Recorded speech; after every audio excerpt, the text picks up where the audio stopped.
pelo homem. Esses limites devem ser reformados pelas leis da natureza e da razão. Olha o senso de justiça, né? Que a Olympe de Gouges traz para a gente. E o senso de paridade entre homens e mulheres.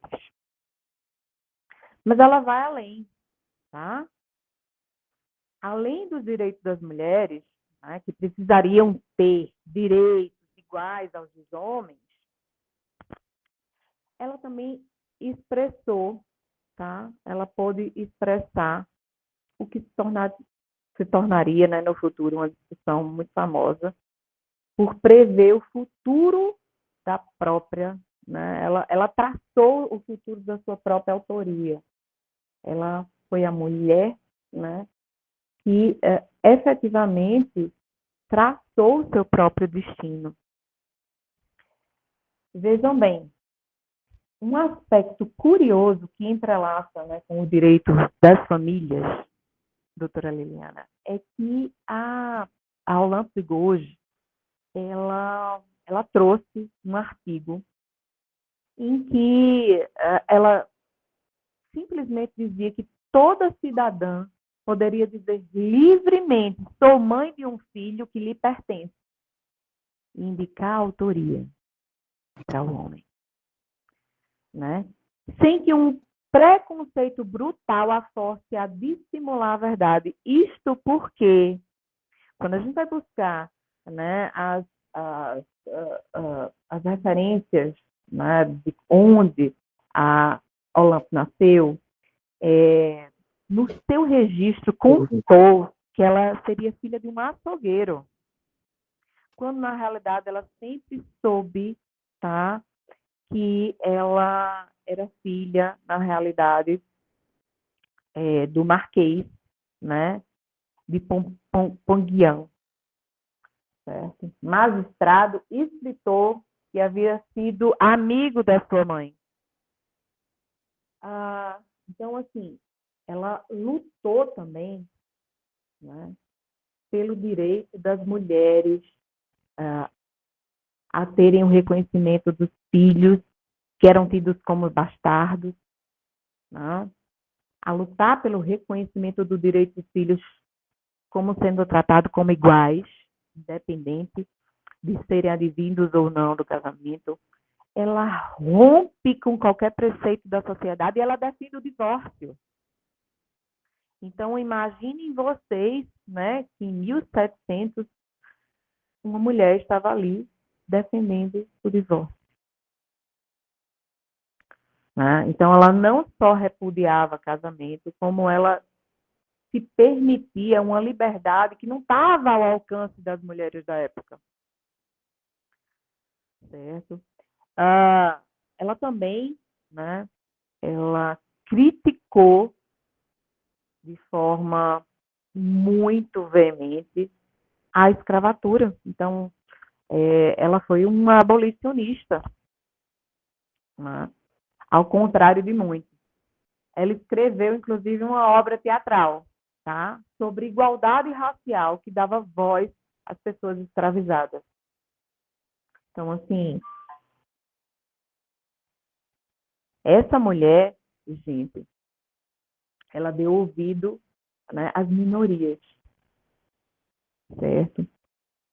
E depois da Revolução Francesa, né, se passou por um período de terror na França. Então, ela não se calou. Ela convocava as pessoas a protestar contra a violência. E, a partir daí, ela distribuiu, certo, um folhetim que foi realmente o que levou à decapitação. Ela defendeu a democracia. Ela chamou, ela intitulou esse folhetim de As Três Urnas. Então, incentivando os franceses a votar, né, a decidir por seus próprios, né, fundamentos qual seria a melhor forma de governo. Se uma república, se um sistema federativo ou se a monarquia constitucional. Então, é essa mulher que traz a visão da gente do que vem a ser o empoderamento feminino. Mas eu disse a vocês que eu queria fazer um gancho, né, com a área do direito previdenciário. E aqui eu vou deixar meu testemunho sobre o trabalho que o NPJ, o Núcleo de Práticas Jurídicas, faz no IES, e a gente vai refletir, certo, esse tema sensível no tocante à educação, certo, à educação legal. Eu vou narrar para vocês a história da senhora Fátima, uma mulher preta, certo, de 47 anos de idade, que trabalhou a vida inteira e que chegou no IES porque o seu auxílio-doença ele tinha sido indeferido. Aí vocês vão se questionar, mas, professora, ela trabalhou a vida inteira. Como é que o auxílio-doença dela foi indeferido? Gente, primeiro, quando a gente pensa no direito previdenciário, qualquer benefício previdenciário, ele só vai existir se houver contribuição. Em que pese essa mulher de 47 anos, ela tem trabalhado a sua vida inteira, ela nunca contribuiu. A sua carteira de trabalho, ela nunca foi assinada. Nunca. Então, eu tinha na minha frente uma mulher de 47 anos, mas com aparência, certo? De mais de 60, certamente. Ela tinha aparência já de uma pessoa idosa, isso que trabalhava no campo, tá? E que o próprio Estado, né, não a amparou. E aí eu vou explicar por quê.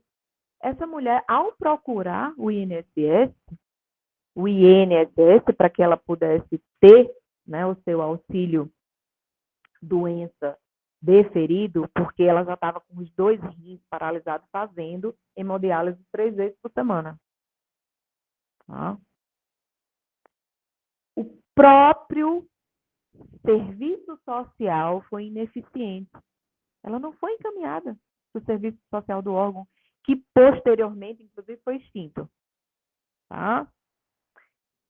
E aí, naquele momento, eles já poderiam ter dado encaminhamento, gente, para que ela, né, olha, a senhora não vai conseguir, a senhora não tem contribuição, mas vamos fazer aqui seu cadastro único, vamos encaminhar para a assistência social, para que a senhora possa ter o benefício de prestação continuada. Esse seria o acolhimento ideal no âmbito do INSS, mas não foi o que aconteceu. Essa senhora chegou para a gente 2 anos depois do pedido do auxílio-doença, e imagine que ela passou 2 anos ainda em tratamento, com benefício indeferido, passaram 2 anos para indeferir o benefício, para dizer que ela não tinha contribuição, algo que poderia ser constatado no próprio atendimento. Então, assim, nós fizemos uma força-tarefa, professora Aninha. No dia que ela chegou do indeferimento, eu fiz, não, primeiro eu vou lhe encaminhar, a gente precisa fazer o seu cadastro único e a gente vai encaminhar a senhora para o CARES. Fizemos todo o preenchimento, né? E aí encaminhamos para o CRAS. Aí fizemos o pedido correto do benefício de prestação continuada. Eis que esse benefício foi igualmente indeferido. Sabe por quê? Porque ela não foi comunicada do dia da perícia. Agora, nós colocamos no preenchimento, tá? Tanto o endereço como contato, tá? De pessoas que poderiam receber essa comunicação, porque ela morava numa zona rural e não tinha sequer caixa postal. Nunca foi recebida uma correspondência, tá? No endereço que nós cadastramos. Resultado, ela me chega, né, 1 mês depois, com esse indeferimento. E eu fiz, eu não acredito, não é possível que esse benefício foi indeferido, mas foi. Então, nesse dia do indeferimento, né, eu dividi os alunos, tá? De acordo com a petição inicial. Quem vai ficar responsável pelos fatos, pelo direito, pelo pedido, outra equipe para digitalizar, né, os documentos e transformar as mídias porque a gente filmou ela gravando, ela falando sobre a situação que ela se encontrava.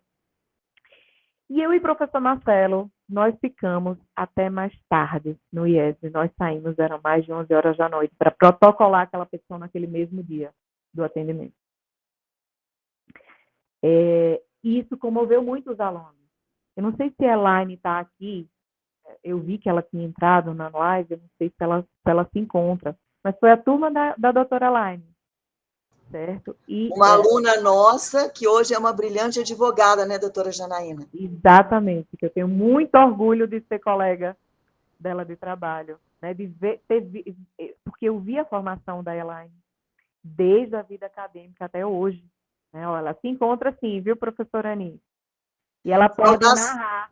Saudações, doutora Elaine. Outro dia eu ouvi elogios rasgados à sua pessoa, ao seu desempenho profissional, pelo doutor, nada mais, nada menos que o brilhante, a lenda, doutor Arnaldo Godoy.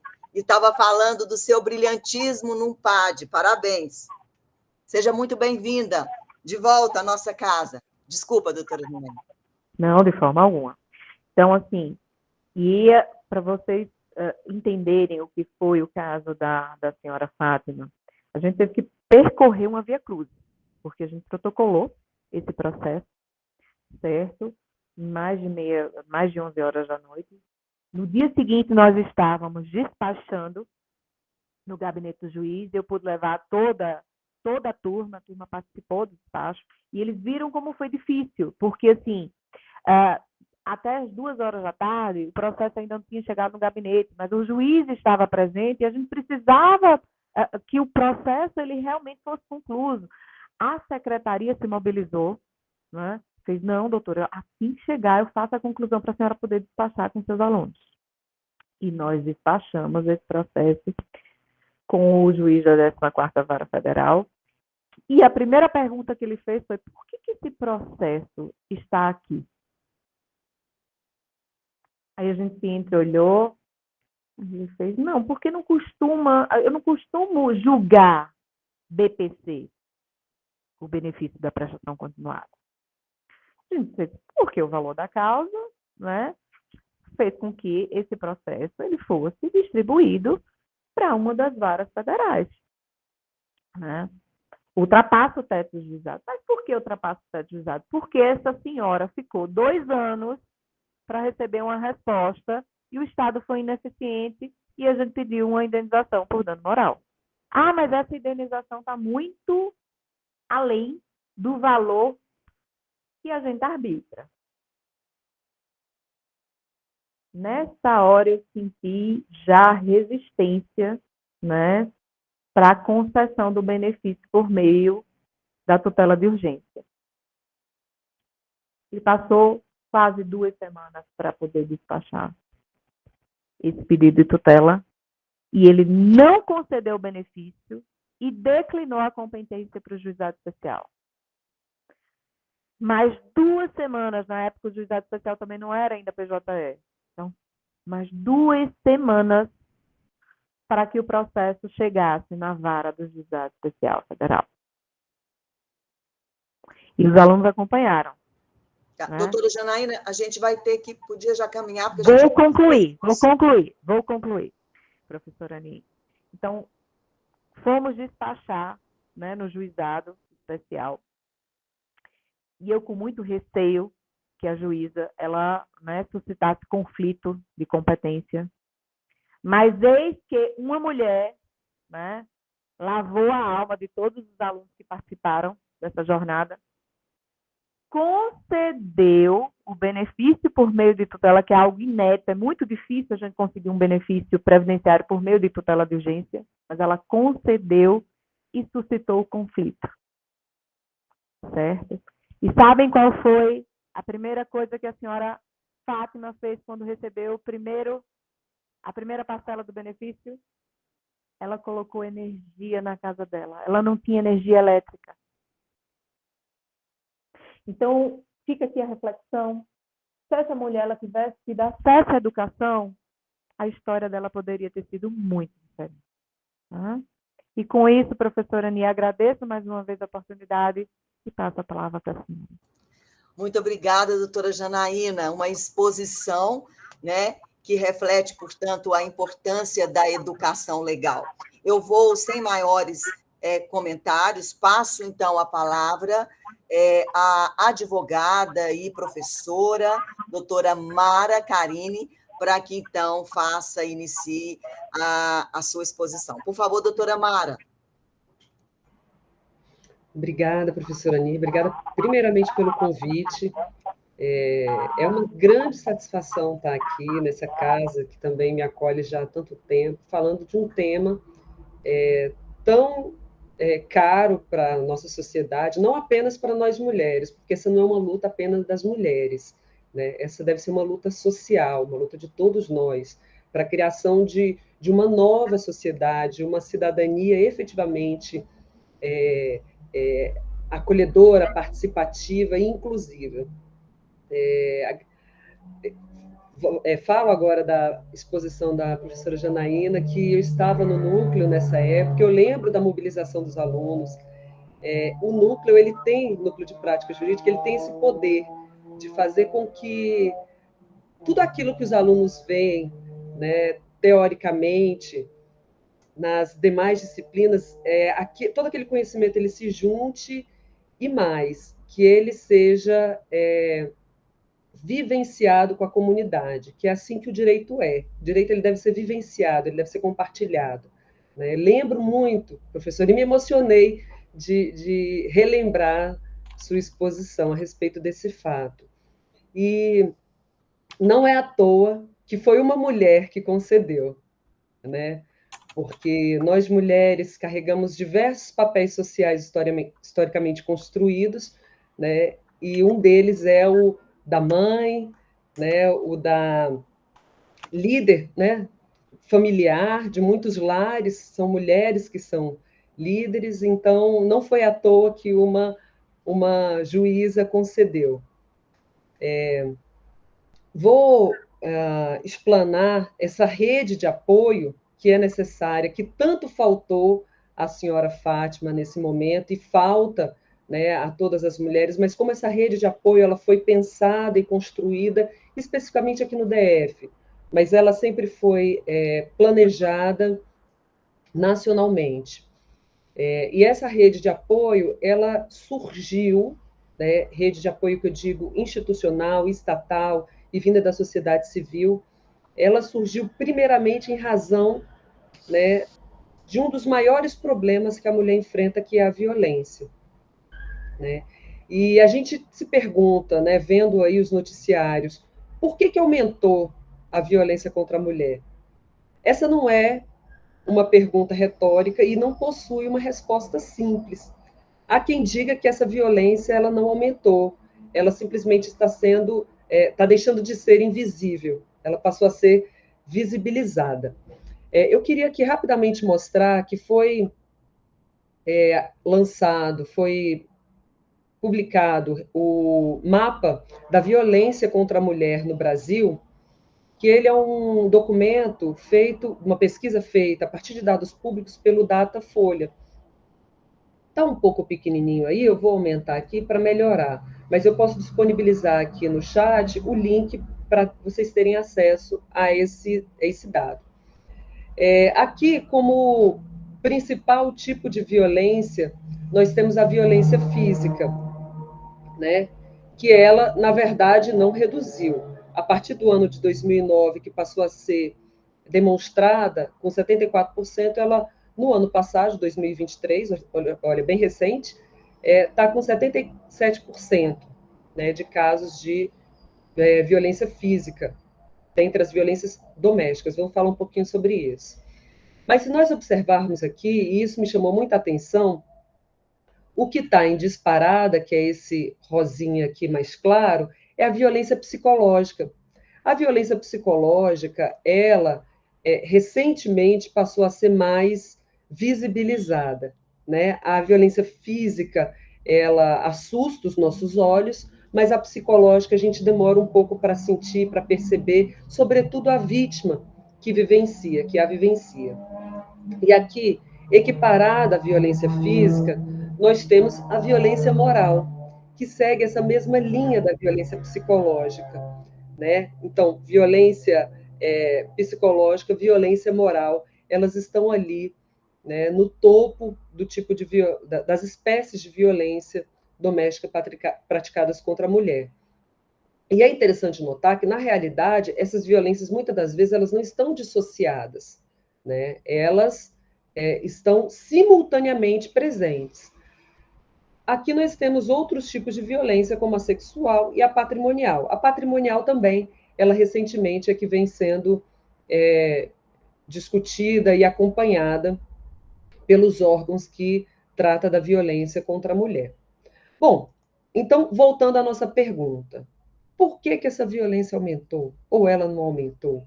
Bom, estudiosos a respeito do tema de violência, da violência contra a mulher, ou mais amplamente da violência de gênero, eles falam que, na verdade, nós estamos vivenciando, e viemos vivenciar ao longo da história, uma mudança de paradigma na relação entre homem e mulher. E essa mudança de paradigma, ela vem reposicionando essas figuras na sociedade. E isso tem contribuído para essa violência, né? Então, ao longo da nossa história, né, a professora Janaína começou falando ali da Revolução Francesa, que foi um marco, né, no qual a sociedade civil lutou, mas poucos tiveram acesso ao poder, né? Eles lutaram para o poder, para afastar, né, aquele absolutismo que reinava ali, não apenas na França, né, o destaque a gente dá à França, mas ali naquele contexto europeu, mas poucos ascenderam ao poder, né? E quem ascendeu foi exatamente o homem, né? A mulher ela acabou sendo então afastada desse posicionamento no Estado, né? Então nós vivenciamos, né, essa luta pela emancipação feminina. E essa luta pela emancipação feminina, ela tem gerado, né, uma redução do poder masculino, ou a gente pode dizer, né, uma desestabilização do modelo de masculinidade que foi criado pelo patriarcado e dessa dominação masculina. E a violência, ela acaba sendo um recurso para tentar manter essa posição, né, ou ressignificar essa masculinidade. Bom, então, a gente viu um pouquinho aí desse contexto histórico, mas o que a gente deve, então, entender como violência? Eu apresentei aqui esses dados que falam de violência patrimonial, violência moral, né? Então, violência não é apenas, né, a lesão física, né, da nossa integridade física. A gente pode, então, dizer que a violência é qualquer ação ou omissão, a omissão também pode ser considerada uma violência, né, que cause ou que gere o risco de causar, ou seja, que há potencialidade de gerar algum sofrimento psicológico, moral, um dano físico, um dano patrimonial, a morte, né, ou alguma privação que prejudique o livre desenvolvimento da pessoa. E aí, com essa ampla conceituação da violência, a gente pode falar de uma espécie de violência, que é a que a gente está tratando aqui, que seria a violência de gênero. Mas essa violência de gênero é aquela violência que é baseada no gênero da vítima. A vítima ela é escolhida pelo simples fato de carregar o gênero feminino. E aí a gente não deve pensar apenas como gênero biológico, né? Apenas como a mulher, né? É vítima de uma violência de gênero todos aqueles que manifestem, que externalizam o feminino. Então, a gente fala da mulher biológica, mas também da mulher social, né? Ambas podem ser vítimas da violência de gênero e são, né? É importante a gente considerar que quando a gente fala de violência, a gente traz essa categoria gênero, mas também ela se relaciona com várias outras categorias que têm impacto nas relações de poder, como raça, né, como classe social.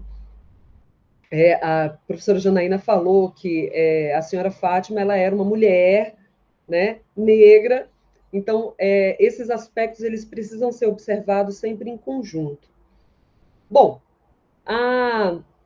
em 1994, a Convenção Interamericana para Prevenir, Punir e Erradicar a Violência contra a Mulher, ela deu essa diretriz a respeito do que é essa violência de gênero, né? E incluiu esse dano físico, sexual, psicológico para essas violências ocorridas, tanto na esfera privada quanto na esfera pública, né? Ou seja, a gente afasta a ideia de que aquilo que acontece na esfera privada fica na esfera privada, ou seja, que briga de marido e mulher, ninguém mete a colher, isso não existe, né? E já era para não existir, já estávamos tendo essa luta, né, para afastar esse pensamento desde ali da década de 90.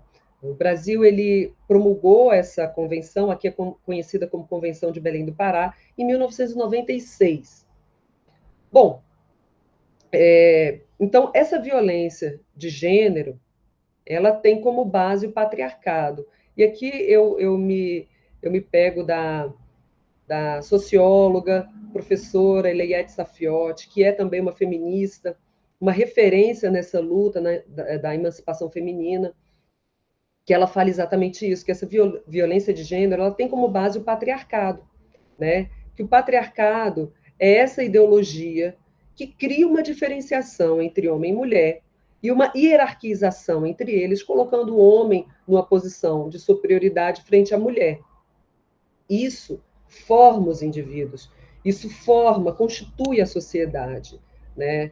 E esse pensamento dessa dominação, dessa superioridade masculina, ganhou, historicamente falando, peso científico lá no período renascentista, né? Ou seja, ganhou peso científico, né? E aí eles vinham falando, né, da questão do órgão sexual da mulher, que ele era para dentro, então ela deveria ficar na esfera privada, ou do homem era para o exterior, então ele tinha que ocupar os espaços públicos, né? Uma suposta sensibilidade natural da mulher, né? Da afetividade, que se opunha à racionalidade do homem, né? A diferença de força física. Então, tudo isso permeia, né, o nosso imaginário social e constitui, né, o nosso Estado, os Estados, na verdade, a gente pode colocar assim, as democracias ocidentais na qual o Brasil faz parte. Bom, então isso serviu para se criar papéis sociais, para socialização, né, do homem e da mulher, a criação de papéis sociais e uma divisão também social do trabalho, né? Uma divisão sexual, né, do trabalho, sempre tendo como base essa dominação masculina. Diante desse cenário, a violência ela acaba sendo um instrumento legítimo da utilização do homem para a manutenção dessa violência, né? E aí a gente vai além para essa violência doméstica, ou seja, a violência que antes ficava um pouco mais invisibilizada e hoje, infelizmente, está em todos os noticiários aí diariamente, as nossas vistas. Bom, o que caracteriza então essa violência doméstica? É aquela violência praticada, né, por pessoas que possuem uma relação de intimidade ou um convívio doméstico, independentemente da coabitação. Também não depende da parentalidade entre agressor e vítima e também independe do gênero, né? O que estabelece essa violência doméstica é essa relação de intimidade entre agressor e vítima. E aí veio a Lei Maria da Penha para falar o seguinte: olha, essa violência doméstica ela é muito, ela acontece, ela é muito recorrente, e ela é recorrente, sobretudo, quando associada a uma violência de gênero, ou seja, a violência doméstica praticada contra a mulher. Então, a Lei Maria da Penha, ela veio para trazer essa maior proteção à mulher vítima de violência doméstica e trouxe várias diretrizes legais, né, processuais e também de políticas públicas para proteger a mulher. É muito importante isso, né? Ela trouxe essa necessidade de criação de políticas protetivas da mulher, envolvendo todo o Estado. Talvez a primeira política pública, né, e mais significativa que nós tenhamos aqui é a DEAN. Ela foi a primeira, as delegacias especiais de atendimento à mulher. A primeira ela foi criada em São Paulo, em 1985. Aqui no DF foi no ano seguinte. Né? E nós, desde 1986 até 2020, nós tínhamos apenas uma DEAN localizada numa área nobre do Distrito Federal, que é Brasília, Asa Sul. E, historicamente, nós temos como região administrativa de maior incidência de violência doméstica Ceilândia, né, às vezes Planaltina, mas Ceilândia, ao longo da história, ela vem se apresentando como a principal. E só em 2020 foi criada uma DEAN, uma segunda unidade da DEAN, na cidade de Ceilândia.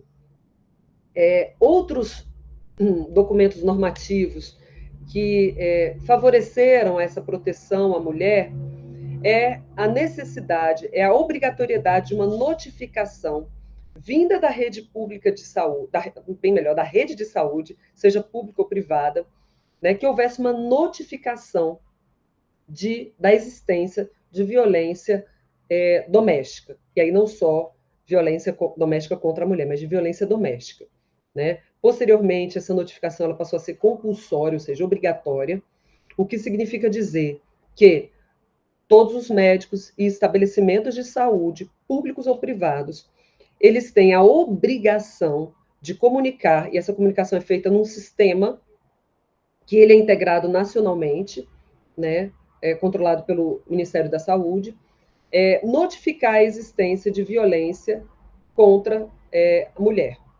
Né? E essa violência, primeiramente violência doméstica, e depois a obrigatoriedade da violência contra a mulher, dessa notificação compulsória. E por que esse envolvimento da área da saúde? Porque muitas das vezes essa violência, sobretudo aquela violência que nós vimos que está ascendente, a violência moral, a violência psicológica, quem recebe esse tipo de violência, essa vítima, é a rede de saúde. Né? E aí, existe uma pesquisa chamada Pesquisa Nacional de Saúde, a que foi publicada em 2019. Ela trouxe consequências da violência psicológica, física e sexual. Consequências estas que afetam, obviamente, a vítima, mas a família e toda a sociedade e até economicamente o próprio Estado. E aí, quando pesa no bolso, parece que ela ganha uma certa importância, né, do Estado. Violência psicológica, quais são as consequências? Pânico, tristeza, dificuldade de dormir, ansiedade, depressão. Isso afeta o mundo do trabalho. Consequências físicas, aí a gente tem ferimentos, né, queimaduras, outros tipos de lesão que também afeta a vida laboral, né? Eu estou dando esse destaque à questão do trabalho porque isso impacta economicamente a sociedade, né? E a violência sexual, a gente tem doenças sexualmente transmissíveis e gravidez indesejada. Esses foram as maiores consequências trazidas por essa pesquisa. Eu vou mostrar aqui um quadrinho feito por mim, mostrar meus dotes artísticos via Word, que traz um pouquinho dessa trajetória, que nós tivemos outros documentos, que eu não vou citar todos, mas aqui eu apontei alguns de forma cronológica, que são bem especiais, que trazem essa integração entre diversas áreas, né? Porque quando a gente fala de violência, a gente não deve tratar só da área da saúde, né? Desculpa, só da área jurídica. Né? A área da saúde, ela vem percebendo os impactos da violência e tem uma abordagem bem diferente, obviamente, da área jurídica, mas que elas devem conversar, devem dialogar. Nós tivemos, em 2005, a Política Nacional de Redução morbimortalidade por acidentes e violência. Gente, acidente de trânsito é um problema de saúde pública. A violência contra a mulher é um problema de saúde pública. A violência doméstica é um problema de saúde pública.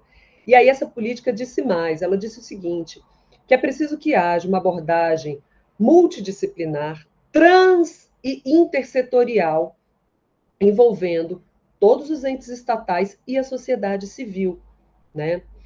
Em 2011, nós tivemos a Política Nacional de Enfrentamento à Violência contra a Mulher, vinculada à Presidência da República, né? E aí essa política, dentre outras coisas, ela trouxe essa necessidade de criação de uma rede de serviços voltada ao acolhimento, ao tratamento, ao apoio educacional, profissional e cultural à mulher vítima, né? Além disso, acesso a serviços, a segurança pública, né, e a justiça. Então, é uma política que traz vários objetivos. Também vou apresentar aqui uma coisinha rapidinha, né, um quadrinho deles, que traz esses objetivos dessa política, né, e essa necessidade desse diálogo das diferentes áreas, das diferentes esferas. Não é à toa, né? Porém, somente em 2018 que o CNJ ele também aderiu a essas políticas, né? E criou a Política Judiciária Nacional de Enfrentamento à Violência contra as Mulheres. Ou seja, uma política partindo, né, do Poder Judiciário. E aí foi interessante que foi criado um formulário nacional de avaliação de risco. E aí essa política veio em razão dos números gritantes, né, de feminicídio que nós acompanhamos aí. E esse formulário ele deve ser preenchido pela delegacia, né, que atende a mulher. É claro que a mulher vítima de violência ela não precisa procurar somente a DEAN, ela não deve procurar somente a DEAN, mas qualquer delegacia. Então, todas as delegacias elas devem preencher esse formulário para avaliar o risco que aquela vítima ela sofre, ela corre, né, para sofrer novas violências. E quando é detectado um alto grau de risco, em especial de feminicídio, é dada uma abordagem diferenciada a essa mulher. Bom, então a gente vê que a violência doméstica ela vem contra a mulher, né? A violência doméstica e a violência de gênero, na verdade, vem ganhando visibilidade, né? E é muito importante que ela seja considerada como um problema social, educacional, cultural, geracional, de saúde pública, né? Da esfera jurídica, né? Mas que haja participação, então, de toda a esfera estatal. Nessa linha, então, das políticas, né, nacionalmente criadas, que vão criando obrigações para as esferas estaduais e municipais, aqui no Distrito Federal, em 2014, nós tivemos o primeiro plano, né, distrital de políticas para as mulheres. Ele foi atualizado agora em 2020 e, inclusive, a Rede Distrital de Proteção à Mulher em Situação de Violência Doméstica. Então, nós temos aqui no DF, e aí é muito importante, né, professora Jana, que na atuação, seja na área previdenciária ou em qualquer outra área ali do núcleo, né, e nós, enquanto advogados, né, vocês, alunos, que irão instrumentalizar o direito na carreira profissional de vocês, seja lá em que área for, que tipo de carreira vocês venham seguir, é muito importante conhecer essas políticas públicas, conhecer essa rede, né, de proteção. Aqui no Executivo Distrital nós temos diversas secretarias que trabalham com esse apoio, que trabalham nessa rede de apoio à mulher. Só mais um desenho maravilhoso que eu fiz. Via Word. Mais uma vez, meus dots aqui. artísticos. Aqui nós temos, então, essa rede envolvendo 5 secretarias de Estado, mais o judiciário, mas a gente tem que considerar também, obviamente, a atuação do Ministério Público, da Defensoria Pública também, né? E quero fazer um destaque aqui ao NPJ do IESB, que ele tem uma diretriz institucional de apoio, de amparo à mulher vítima de violência, né? Então, além desse quadrinho aqui que eu estou mostrando, nós temos diversas formas de acolhimento da mulher. Então, todos esses...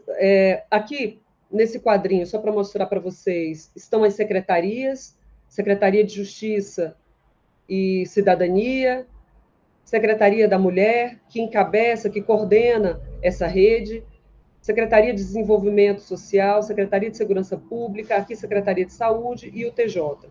Todos esses, esses órgãos aqui possuem equipamentos públicos para acolhimento às mulheres, nas diversas áreas ali que elas venham necessitar, seja para atendimento psicossocial ou médico, né, prevenção para afastar a mulher, né, do risco de sofrer novas violências, ou visando a responsabilização do autor da violência doméstica, mas também, né, a ressignificação de seu papel e de seu ato, né, e dessa relação com a mulher. Então, é muito importante também o trabalho junto aos autores de violência doméstica. A penalização, ela é uma ferramenta, mas não deve ser a única ferramenta utilizada, porque nós temos casos em que a violência ocorre e a relação familiar ela se mantém, porque quando a gente fala de violência doméstica, a gente não está falando só do marido contra a mulher, mas a gente pode ter uma violência doméstica, por exemplo, entre irmãos, né? Como é que fica, então, esse laço familiar? Não a gente não pode escolher que ele seja quebrado, que ele seja desfeito, né? Essa é uma escolha dos indivíduos ali daquela família, mas é preciso que ele seja ressignificado, que ele seja recomposto e que haja esse trabalho também junto aos homens. Falando então desse trabalho junto aos homens, nós temos esse daqui, ó, o NAFAVD, que faz esse atendimento psicossocial ao homem, né, mediante atendimento individual e grupo reflexivo.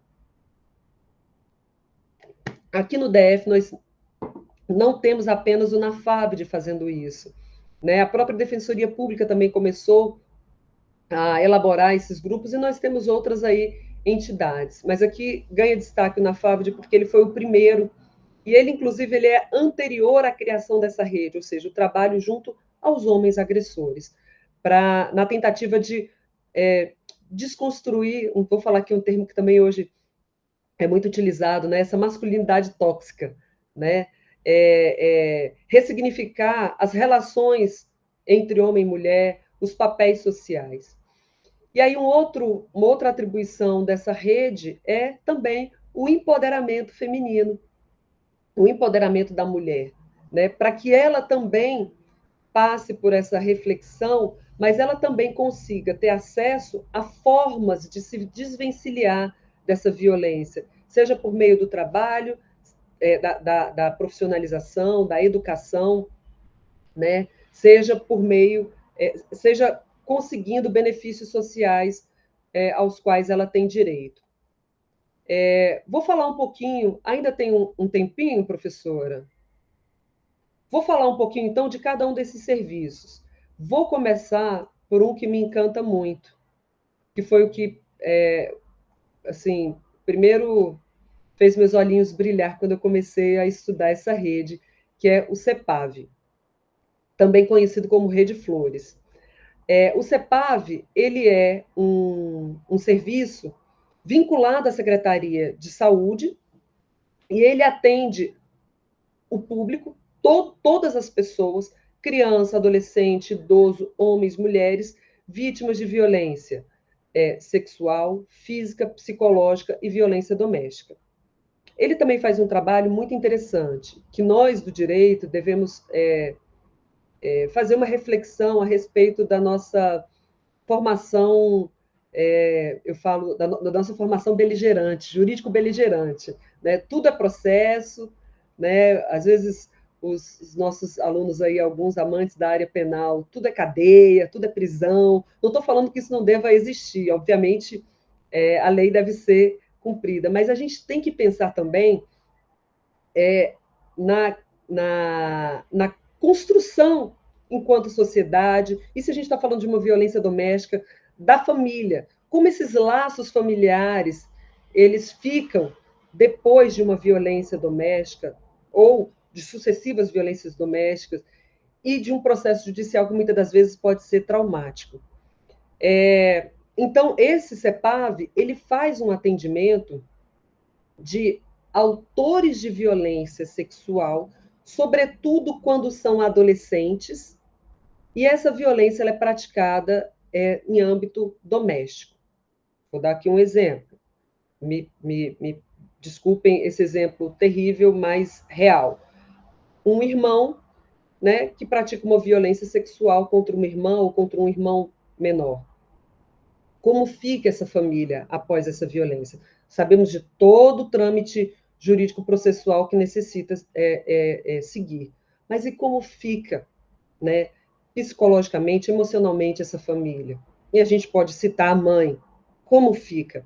Né? Então, o CEPAV ele faz esse tipo de atendimento, e é um atendimento multidisciplinar, com a participação do Ministério Público, com a participação de psicólogos, assistentes sociais, enfermeiros, médicos especialistas ali da área, ginecologista, pediatra, psiquiatra. E esse CEPAV está distribuído em hospitais, na grande maioria em hospitais, nos hospitais regionais públicos, né? Mas temos também aí em UPA. O outro serviço, então, que eu vou citar aqui para vocês é o Provítima. Esse ele é bem antigo aqui no DF, que é o Programa de Atendimento Multiprofissional às Vítimas de Violência. É interessante que ele não é específico para violência doméstica, mas ele oferece um atendimento, uma assistência psicológica e social às vítimas e familiares das vítimas de crimes violentos, né? Então, a gente pode pegar, por exemplo, um acidente de trânsito que pode ser, né, violento. Né? Enfim, esse atendimento ele é dado à vítima, né, e à família. Bom, na FABT eu já falei, a Casa Abrigo é também um dos mais antigos e importantíssimos equipamentos públicos dessa rede de atendimento às vítimas, né, de violência, e aí, nesse caso, a mulher vítima de violência. A Casa Abrigo, ela oferece o acolhimento daquela mulher vítima de violência que esteja sofrendo risco de morte. Então, é encaminhado via DEAN ou via Justiça para a Casa Abrigo, e aí pode ir a mulher e os filhos. Há uma restrição aí com relação a filhos homens, né? Porque só é acolhido enquanto criança, o adolescente, infelizmente, não é acolhido juntamente com a mãe. Mas a Casa Abrigo ela oferece um serviço importantíssimo, né? Porque muitas das vezes a mulher ela sofre essa violência e para onde ela vai? Ela precisa sair de casa. Para onde ela vai? A Casa Abrigo é esse local de acolhimento. O CEAM, que é o Centro Especializado de Atendimento à Mulher, né? Não apenas a mulher vítima de violência, mas que esteja em situação de vulnerabilidade, pode ser uma vulnerabilidade social. Esse CEAM ele traz esse atendimento psicossocial. A Casa da Mulher Brasileira, que aqui no DF ficou fechada por muitos anos, né? Infelizmente, foi reaberta recentemente e agora localizada em Ceilândia, acho que um local também muito significativo. A Casa da Mulher Brasileira, ela, além desse atendimento psicossocial, do alojamento à mulher, um alojamento curto, mas que seja imediato, aquela mulher que acabou de fugir de noite de casa porque sofria um risco de sofrer um feminicídio. Para onde ela vai? Ela pode ir à Casa da Mulher Brasileira e ali ela terá um alojamento.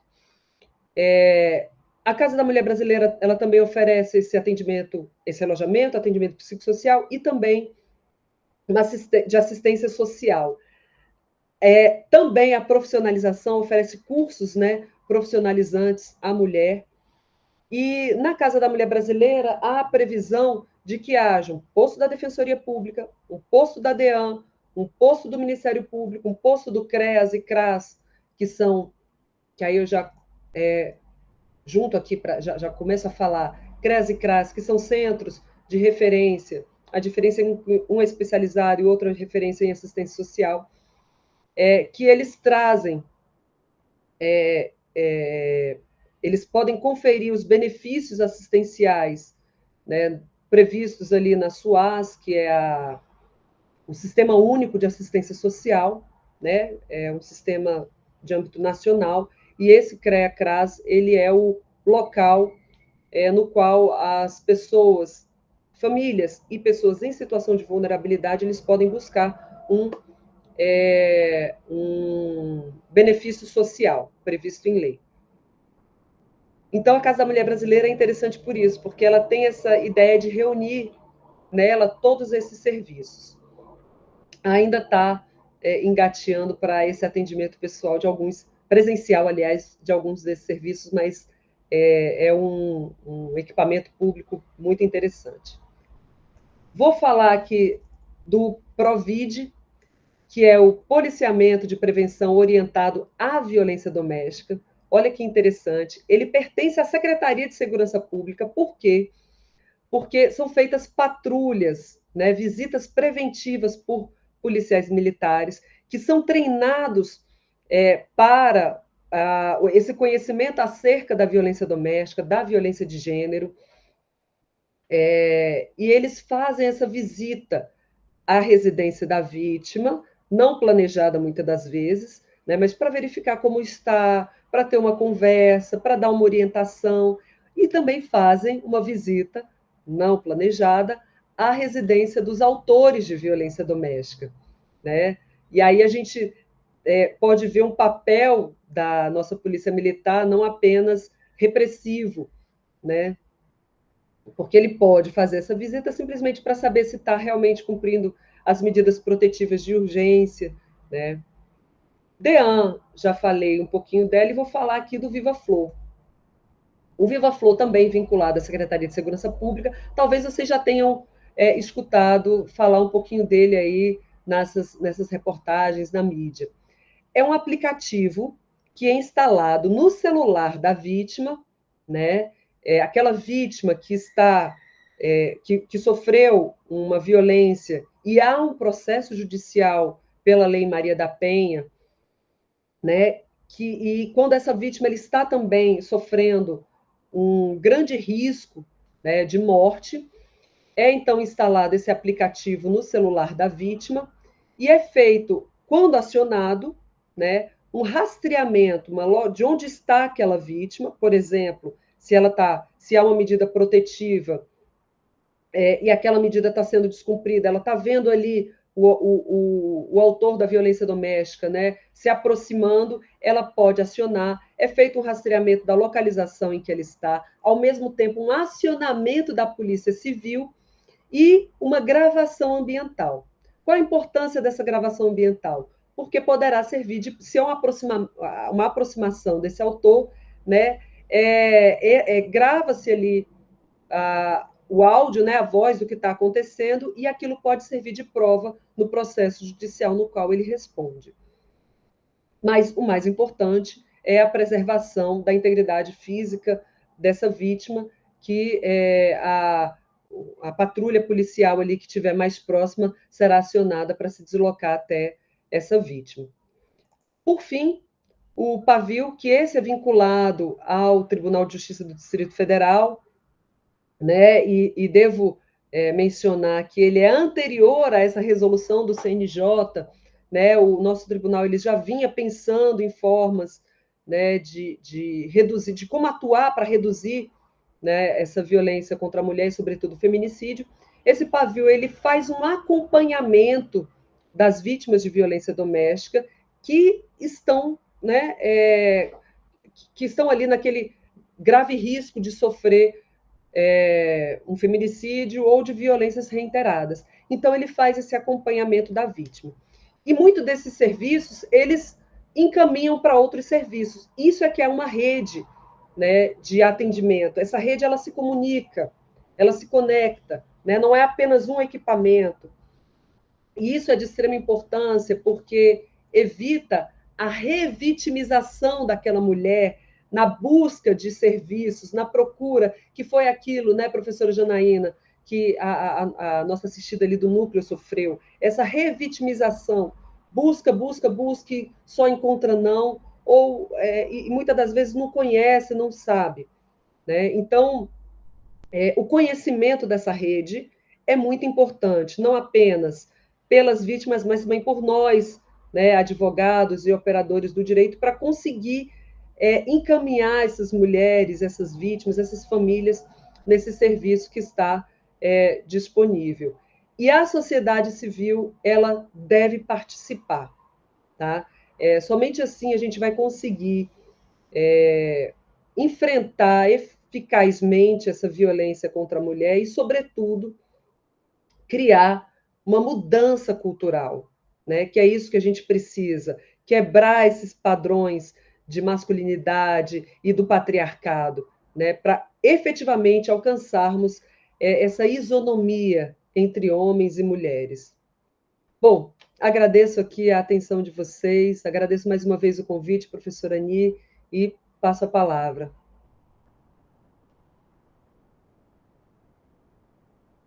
Obrigada, doutora Mara, pela exposição, pela explicitação, pelas informações, né, sobre os recursos existentes, né, não só em razão, pela referência aos recursos existentes, aos equipamentos materiais e imateriais existentes, mas também por enfatizar a importância dessa infraestrutura de apoio robusta, né, para o acorrimento das mulheres, né, para essa assistência, para a defesa dos seus direitos, permitindo, portanto, que as mulheres busquem ajuda e proteção de uma maneira mais eficaz. Eu acho que esse segmento da discussão, ela destaca esse papel fundamental das instituições e da legislação, sobretudo, né, na facilitação do acesso à justiça para as mulheres, e reforça essa noção de que a proteção, o empoderamento, ele passa inevitavelmente pela capacidade de exercer e de reivindicar os direitos. Muito obrigada, professora doutora Mara. Eu devo uma explicação aqui, viu, doutora Janaína? Porque a doutora, eu deixei, portanto, o tempo, sem esperar, e muito na exposição da doutora Mara, mas é porque eu conversando aqui com a doutora Liliana, que vai só fazer um introito na fala dela, ela abriu mão, porque ela já vai fazer uma outra palestra ali na OAB, e aí ela pegou um pedaço da fala da doutora Liliana. Vou passar a palavra para a doutora Liliana, ela vai apenas fazer aí, vai sumarizar, mas ela se comprometeu na outra semana a dar continuidade, na verdade, a expor com todo o detalhamento necessário que nós, mulheres, estudantes, enfim, a todas as mulheres necessitam, então, desse conhecimento. Peço desculpas e agradeço desde já a compreensão, doutora Liliana, por termos aí exagerado o tempo. Então, por favor, fique à vontade para poder fazer a sua exposição, sei do seu compromisso, e, por favor, passo-lhe a palavra. Obrigada. Bom dia a todos, né? Quero primeiramente agradecer a doutora Ani pelo convite, parabenizar a professora Janaína e a professora Mara pela brilhante explanação, né? E aí eu venho com direito de família, vou fazer uma introdução, né? Direito de família e sucessões, que é o ramo do direito de família, o que mais evolui, né? Como a professora Janaína, olha, se a gente for buscar tempos remotos, a gente falava assim, desquite. Hoje, se a gente fala para essa geração atual, desquite, as pessoas falam, nós fomos passando por um processo de desquite, a separação, chegar até o divórcio. Hoje, o divórcio liminar Olha o avanço, né? Divórcio liminar. Nós temos juízes em Brasília e no Brasil dando divórcio liminar. Isso é um grande avanço. O direito de família, ele anda muito junto com a questão da violência doméstica. Hoje é muito difícil ter uma ação de família que não venha junto com a violência doméstica, seja ela no âmbito patrimonial, que é o mais comum quando a gente leva. As pessoas têm uma falsa impressão, quem não tem o conhecimento, que quando a gente fala em violência doméstica, não, ele não me agrediu, ele não me bateu, então não sofri violência doméstica, né? Então, às vezes, relacionamentos abusivos, a vítima demora muito, né, para acordar, para ver. Mas estamos evoluindo também, temos estatística hoje que estão tramitando 1 milhão de ações de medidas protetivas, isso é assustador.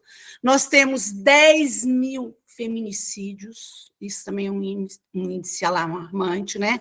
Quando a gente vai para o direito de família, das famílias que a gente fala, hoje família são todas as formas de constituição, a gente tem que avançar mais ainda, mas avançamos muito.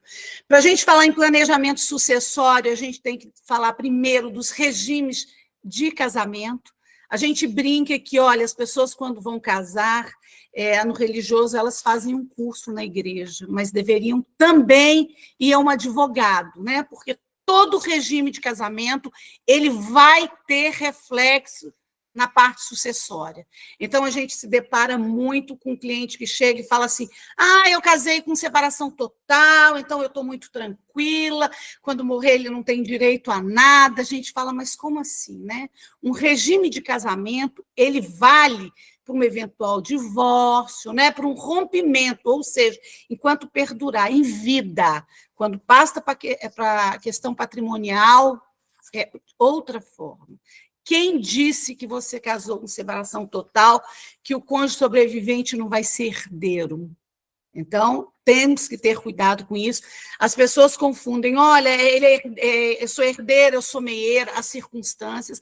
Nós temos atualização recente agora, de um mês atrás, que as pessoas que casavam, né, obrigatoriamente com regime de separação total de bens, elas eram obrigadas, né, o inciso 2 diz que pessoas com 70 anos ou mais, elas eram obrigadas a casar pelo regime de separação total de bens. Nossa legislação mudou, a partir de agora, desde o dia 2 de fevereiro, é facultado as pessoas, elas podem escolher. Gente, pessoas com 70 anos eram as pessoas com 60 anos, há 10, 20 anos atrás, são pessoas jovens, na sua maioria lúcidas, né? Então, assim, a ingerência do Estado falar, não, olha, você não está bem, você não pode escolher. A gente vai querer te proteger, nós vamos te proteger, falar, olha, separação total de bens era muito complicado, hoje é facultado, as pessoas podem decidir se querem ou não, as pessoas podem alterar esse ou qualquer outro regime de casamento, via cartório, se for união estável. União estável, ela é equiparada ao casamento, em questão de, mesmo na questão de sucessão, né? Pode-se mudar o regime de casamento, ou, desculpa, da união estável no cartório. Então, a gente está tendo avanços a cada dia. Hoje, o que você faz na esfera, no ramo de direito de família e sucessões, no cartório, avançou muito. Hoje, a gente leva um inventário para o judiciário, mesmo não tendo litígio, você vai levar, se brincar, 1 ano. Brasília, nós temos 3 varas especializadas de sucessão. As demais das cidades satélites são família e sucessões. O que tem urgência? Questões de família, alimentos, guarda, né? Alienação. Então, vai ficando a questão de sucessões. Não tendo litígio, não tendo menores, faz um cartório, um inventário em 1 semana. É muito ágil, então a evolução é muito grande. Agora, a gente precisa levar conhecimento para a população. como a professora Mara falou, por exemplo, quando a gente fala de violência doméstica, quando a gente fala de direito de família, de direito sucessório, a gente depara, às vezes, com colegas que não atuam na área, que não têm conhecimento, né? Que às vezes se equivocam. Agora, imagina a população, que a gente tem que levar de conhecimento para a população, né? Para a vida acadêmica, a gente fala, olha, direito de família, ele avança. Hoje, a gente está com um avanço muito grande nas varas de família, né?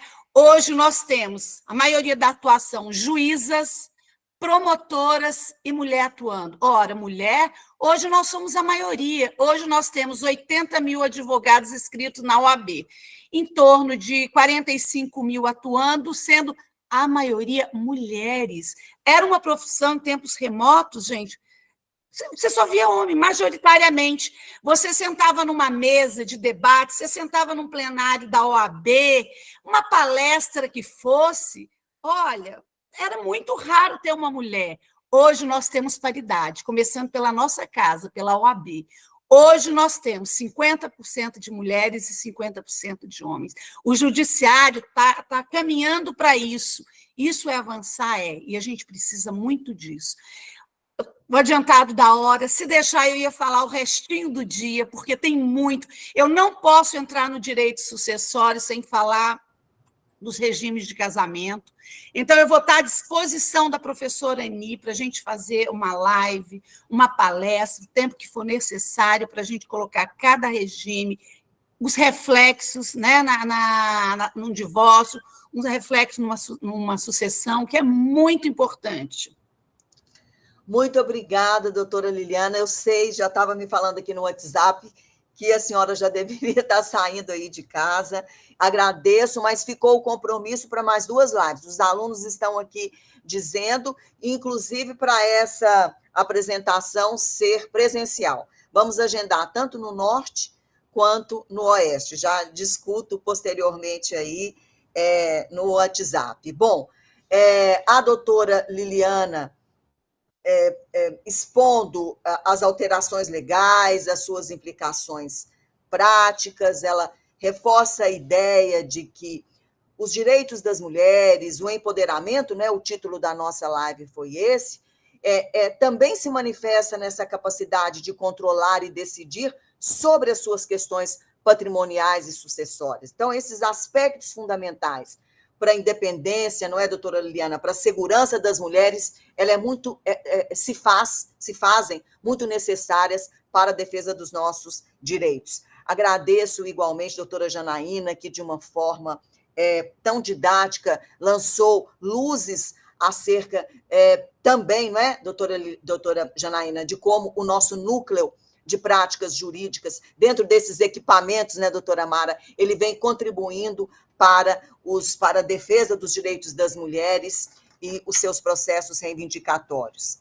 Bom, nesse Dia Internacional das Mulheres, nós, aqui do Centro Universitário IESB, reafirmamos nosso compromisso em apoiar, em celebrar, não é? Em empoderar, enfim, cada mulher dentro do nosso centro universitário, extra-centro universitário e, enfim, da nossa sociedade. Que nós possamos, portanto, continuar a trabalhar juntas e juntos para criar esse ambiente inclusivo, esse ambiente equitativo para todas, para todos, né?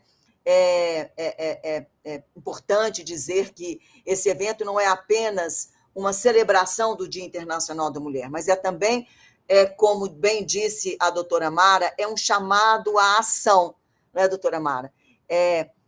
Que destaca a necessidade urgente de integrar a educação legal nas estratégias de defesa dos direitos das mulheres, reconhecendo, então, que nós, não é, mulheres, temos uma força motriz para desmantelar aí as barreiras que nos impedem de participar plenamente em todas as esferas da vida, né, na nossa sociedade.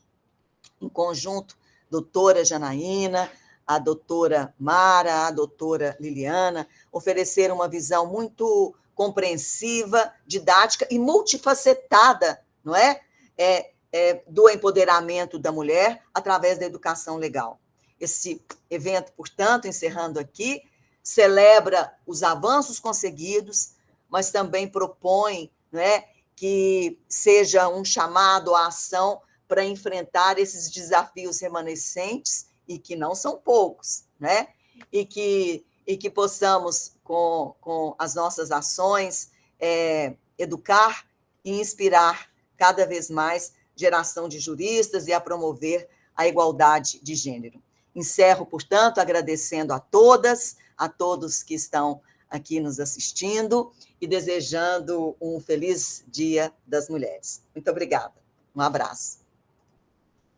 Muito obrigada, um abraço a todos. Obrigada, doutora Liliana. Desculpa.